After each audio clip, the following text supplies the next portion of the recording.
ఒక ఊరిలో రాము అనే పేద రైతు ఉండేవాడు. అతనికి చదువు లేదు, సంపద అంతకన్నా లేదు. కానీ రోజు ఉదయాన్నే లేచి శివయ్య గుడికి వెళ్ళి ఓం నమః శివాయ అని మనస్ఫూర్తిగా జపం చేస్తూ ఉండేవాడు.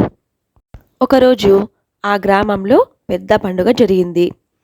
ఆ ఊరి జనమంతా ఖరీదైన పువ్వులు, అభిషేక సామాగ్రి తెచ్చి ఎంతో గొప్పగా శివయ్యకు పూజ చేశారు. కానీ రాము దగ్గర అవన్నీ ఏమీ లేవు. అడవిలో దొరికిన బిల్వపత్రం ఆకు తీసుకొని మాత్రమే వచ్చాడు. రాము అక్కడ ఖరీదైన పువ్వులను చూసి, ఇంత ఖరీదైన పూల మధ్య నా బిల్వపత్రం ఆకు మాత్రం శివయ్యకు నచ్చుతుందా అని అనుకుని బాధపడతాడు. ఆ ఊరి జనమంతా వెళ్ళిపోయిన తర్వాత ఆ బిల్వపత్రం ఆకు శివయ్య తలపై ధరించి ఇలా చెప్తాడు: శివయ్య, నాకు సంపద లేదు, నాకు తెలిసిందంతా నీ జపం మాత్రమే.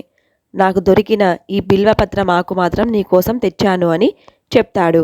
నీకివ్వడానికి నా దగ్గర ఏమీ లేదు, ఓం నమః శివాయ అనే నీ జపం తప్ప అని చెప్తూ ఉంటాడు. ఇంతలో శివయ్య ప్రత్యక్షమవుతాడు. రాముకు శివయ్య ఇలా చెప్తాడు: రాము, నాకు కావలసింది ఈ ఖరీదైన పువ్వులు, ఆడంబరాలు కాదు. నాకు కావాల్సిందంతా నిజమైన ప్రేమ, భక్తి. మనస్ఫూర్తిగా నన్ను ఎవరు ప్రార్థిస్తారో నేను వారికి ఎల్లప్పుడూ వెంటే ఉండి నడిపిస్తూ ఉంటాను. మనస్ఫూర్తిగా నన్ను ప్రార్థించేవారే నాకు అసలైన నిజమైన సంపద అని రాముకి చెప్తాడు. నిండు మనసుతో ప్రార్థించిన రాముకు శివయ్య దర్శనం జరిగింది. రాము జన్మ ధన్యమైపోయింది.